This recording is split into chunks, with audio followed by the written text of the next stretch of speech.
These laptops are two of my favorite devices from their perspective sides of the software divide, and actually, both are priced pretty closely to each other and can be used in similar ways for similar purposes. The MacBook Pro 13 is the first step many of us take into the larger MacBook world, that entire ecosystem. It's small, powerful, sleek. It's just oh so amazing. But dang, for its size and spec sheet, it is pretty darn pricey. The Dell XPS 15, on the other hand, took me completely by surprise and has the siren call of Windows in my ear, wanting me to go fully upgradable computers that I can build myself and not have to pay $60 for a dongle for basic computer functionality. Like, it's in my brain. So when we compare these two, which one gets you the furthest for your money? Let's find out.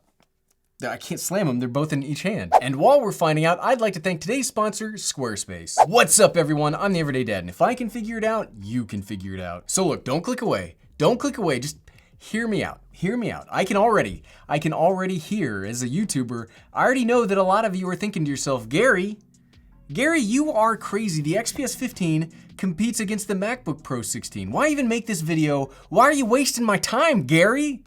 Huh? Size-wise, the two are closer to each other, but I think price and performance-wise, the MacBook Pro 13 and the XPS 15 are almost direct competitors in the hybrid travel power laptop. Maybe we need to maybe that needs to be an actual segment in the laptop market. I coined it, you heard it here first. Seriously though, I actually think these two are very comparable computers, so let's hop into it. First, let's compare spec against spec to see what we can get at a similar price point. The XPS 15 can be had across a range of specs, starting at $1,200 for the base model and going all the way up to $2,800 for the top of the line.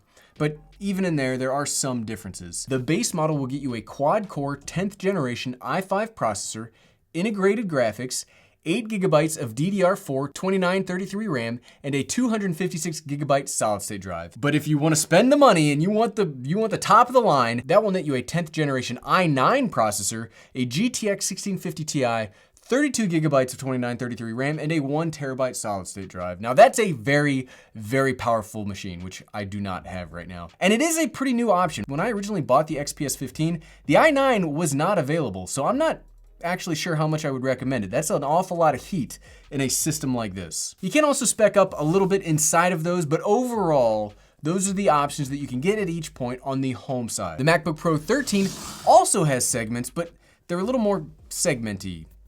Definitely not a word. You can have the lower end model that have the 8th generation Intel quad-core chips up to an i7. It has 8 gigabytes of 2133 DDR4 RAM, a 256 gigabyte SSD, and integrated graphics. And this line, which I have the base model right here, it starts at $1299 and works its way up. The higher end, because there's the lower end model, but then there's also the higher end model, and that starts at $1799, and that also has, much like the XPS, it has a 10th generation quad-core i5, 16 gigabytes of RAM, a 512 gigabyte solid state drive, and it still has integrated graphics. But you can take that all the way up to a quad-core i7 with 32 gigabytes of RAM and a 4 terabyte solid state drive for $3,600.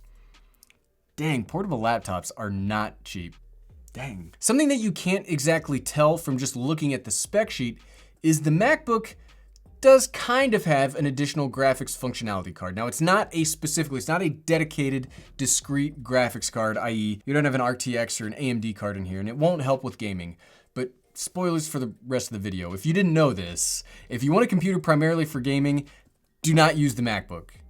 I don't know who needed to hear that, but just trust me, even though it has the power, most games just don't work, or they don't work as well. So if you're gonna game, just already go over here. But what I'm talking about on the MacBook is the T2 security chip. While yes, this chip does do things like managing security for the laptop, it runs things like the fingerprint scanner, etc. It also has a transcoding feature that helps with video processing and other visual coding features. So specifically for somebody like me that does a lot of video and photo editing, it almost acts like a dedicated graphics card. again, it's not a one-for-one comparison, but it does a lot. And it's part of the reason why the MacBook Pro is so powerful. Even like this base model, even the 13 does not have problems doing things like editing 4K video with seemingly subpar specs. Enough about specs and magic whiz-bang things. Let's talk about the physical construction of the two laptops. Obviously, okay, let's get Captain Obvious out of the way. A 15-inch laptop versus a 13-inch laptop. The XPS is bigger than the MacBook Pro 13. But it's not substantially so. Now, something you've often heard me say on this channel, if you frequently watch my videos, is I'm really shocked at just how small the XPS 15 is for a 15-inch laptop. Now, I've got a 15-inch Dell gaming laptop that's just so much bigger, it's almost comical. But compared to the 13-inch MacBook Pro, it's not unreasonably big, and it's not something that I would consider to be like a class-changing size difference. It doesn't change this from like a travel laptop to like a big bulky desktop replacement rig. Like there's no comparing these two against each other. Size isn't that big of a difference. The MacBook Pro 13 though is smaller and it's more nimble, and it's also no slouch for build quality. The aluminum shell is one of the best that you'll get on a laptop, period. Even if it's now in the slightly stale Apple design language. I mean, Apple, give us some spice. The XPS 15 has a pretty cutting edge look to it with both extremely slim bezels on this beautiful display, and the silver against the carbon fiber body looks insanely good. Okay, now that we've started, we opened the can of worms about displays, so let's dig into the displays just a little bit more. The MacBook Pro 13 does have the now basically standard Apple Retina display that's absolutely gorgeous. It's super color accurate, very sharp, it's amazing. Heck, there's a reason Apple tends to lead the charge when it comes to displays because frankly, this display is awesome. The XPS 15 has a beautiful display that, I mean, it's amazing. It seems to be too big for the computer body because of these previously mentioned thin bezels. Now my version does have the FHD Plus display, which means it's 1080p, but in a 16:10 aspect ratio instead of the more traditional 16:9, giving you just a little bit more extra workable space here at the bottom. And I was wrong in the previous video. It's not 17:9. I have 17:9 on the brain because camera stuff. There is also a 4K plus touchscreen option available for the 15, but it's not something that I would ever purchase. From what I've read and seen, it's perfectly fine. It's a beautiful display. But honestly, when using a laptop, I'm either plugged into the dock and using my desktop monitor, or I wanted to have the best battery life available as I'm traveling. Now, you could have different preferences. For me, everybody has different preferences, and that will obviously lead to different needs in the display, but for me, I prefer the battery life over the sharpness. And let's really quickly, as we continue to talk about the body, let's talk about port options here. Both computers do have Thunderbolt 3 ports on hand. The MacBook Pro 13 has either 2 ports on the lower end version or 4 ports on the higher end model, and the XPS 15 has 2 Thunderbolt 3 ports on one side and then an additional USB-C port on the other side. Basically, I just use it for charging. Now, we will talk more about the functionality of these ports in a few minutes because Thunderbolt 3, I love Thunderbolt 3. The major difference between the two from a real usability standpoint is the XPS 15, you probably noticed it, it has a built-in UHS-2 SD card reader, which as a YouTuber, I think like my YouTube contract, there's no such thing as a YouTube contract. I think I'm contractually obligated to say stuff about SD cards in every video I'm in. Look, this is just handy. It's just handy. It might not be handy for you if you don't record a lot of video photographs, if you don't even like, I mean, even if you do it a little bit, even if you're a photography hobbyist, or if you take a camera to take pictures or video of your family, like this SD card slot is just huge. Well, it's not literally huge, it's the same size as a normal SD card port, but figuratively huge, because that means you don't need to buy another dongle to manage your workflow. Why am I pointing over at the Apple? Could it be that you need a dongle to do basically everything? But what you really get on both laptops, and both laptops are really good about this, is versatility. This is something that I absolutely love to talk about now when it comes to these computers because it's so important as people get, we work from home so much. Having Thunderbolt 3 on board really gives you a very, very capable ability to take this from a portable computing machine and with one cable, with one plug, you can turn it into a more desktop kind of experience. Both the XPS and the MacBook can push at least 4K displays from that one port. And you could use something like my CalDigit TS3 Plus to give you USB-A, DisplayPort, HDMI, SD card slot, Ethernet. I mean, I love Thunderbolt 3. It's one of my favorite computer things ever. It really kind of means that if you don't have a specific power requirement for desktop level components, you can have everything computer-wise covered for both travel and home. Instead of needing a desktop, a laptop can do all of that because of Thunderbolt 3. Instead of happiness and hand-holding between the two brands, let's get back into the dirty fighting of the comparison. Typing. Typing is pretty big, right? Especially for those of us that are office workers. And another spoiler if you didn't know, I'm not a full-time YouTuber. I'm a full-time office worker. Typing, spreadsheets, making PowerPoint slides, everything hinges on the keyboard of my computer. The MacBook Pro 13 has the newer version of Apple's Magic Keyboard, which frankly, this is absolutely my favorite keyboard typing experience of all time. These keys are crisp, they're accurate, they're perfectly spaced out for my hands, they're properly like apportioned to the size of the body itself. Mwah, chef's kiss emoji, it's fantastic. But the XPS is right there with it, and that's not something that I say very often.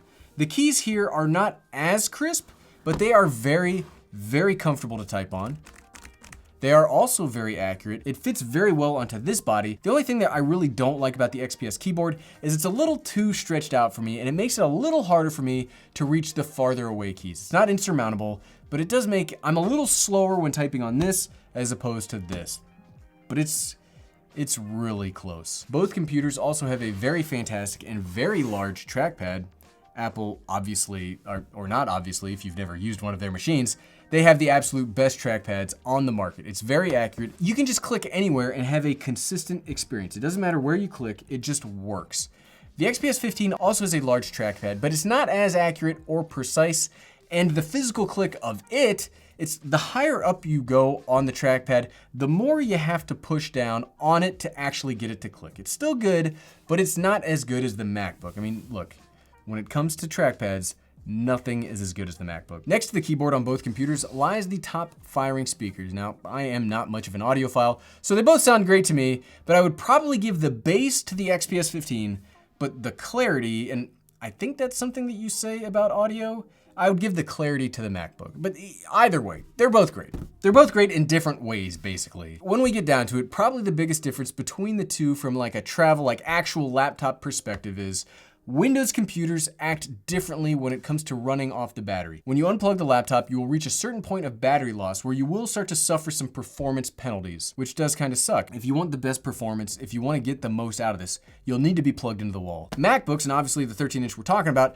have the same performance whether they're plugged in or whether they're not plugged in. You have a fully consistent computer performance levels across the board, which if you are a traveling professional and as somebody that has done a lot of professional traveling, that's pretty darn nice. This is one of the biggest bonuses that Mac has over Windows. And lastly, I do want to talk about the performance. Do not game on the MacBook. We already said that. Let me say it again. It just doesn't work very well unless you have a specific game that will run on Mac. World of Warcraft does though, so bonus, hooray. Like I said earlier, if you have a function that needs a dedicated graphics card like modeling, gaming, other things that you might need a graphics card for, I don't know, what are other things that you use a graphics card for? Even though they have similar processors, the Dell with its 1650 Ti will do much better. But if you are a YouTuber or other creative and you are doing more photo and video editing, that T2 chip does level out the playing field quite a bit as you have access to Final Cut Pro X, and the fact that the 1650 Ti in the XPS 15 does not have the latest NVIDIA NVENC encoding options like their newest